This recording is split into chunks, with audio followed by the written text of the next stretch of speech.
All right, you're done painting for the day. Now it's time to clean up. Oil-based paints are the most difficult because you're going to need some type of solvent-based cleaner. Mineral spirits, turpentine, or a paint thinner, and you need to be careful when you're using those. But for most of us, we're going to be using latex paints, which means they're water-based and you can clean with water. Let's start with spills and spatters. The best cleanup for paint spills and spatters is to prevent them in the first place with proper coverage of the floors, trim, or anything you don't want to be painted. You should keep a bucket of clean water and a rag with you every time you open a can of paint. It's inevitable that you'll have spills and spatters as you go, and the wet rag and the bucket of water will help you clean up minor spills before they dry.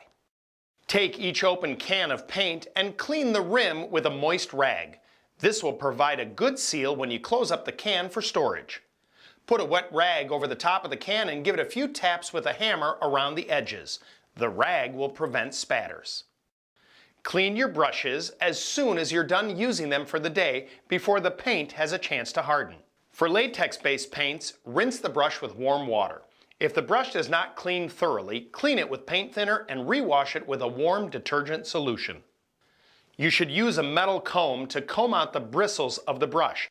Always store your brushes flat or hanging them from the handle so the bristles keep their shape. Most roller covers are meant to be disposable, so grab the wet roller with newspaper. Pull the roller cover off the roller frame and throw it away. Make sure you rinse the roller frame to keep it running smoothly and dry it to prevent it from rusting.